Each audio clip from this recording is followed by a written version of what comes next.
పొద్దున్నే లేచి సూర్యుడిని చూడబోయా, వినాయకుడు ఏమిటో శివుడు ఏమిటో అన్నీ తెలుసు. సూర్యుడినే చూడండి, అందరు దైవాలు మనకు కనపడరమ్మా, మన అదృష్టం. సూర్య భగవానుడు ప్రత్యక్ష దైవం, కనపడుతున్నాడు, హాయిగా కనపడుతున్నాడు. 15 కోట్ల కిలోమీటర్ల దూరంలో ఉండి ఒక కిరణం మనకి ఇక్కడికి చేరాలంటే 9 నిమిషాలు పడుతుంది.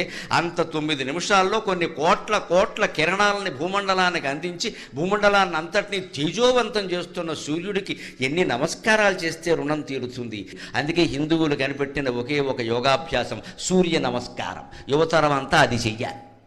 జమ్ము కాదు పనిలే. డాబా మీద సూర్య నమస్కారాలు చేయి. అది కొనడు, 4 యంత్రాలు కొంటాడు, పైకి లేపుతాడు, కిందకి తీస్తాడు, 4 రోజులు వాడతాడు. 4 రోజులు అయ్యాక దాని మీద తువ్వాళ్ళును బనీన్లు ఆరేస్తాడు.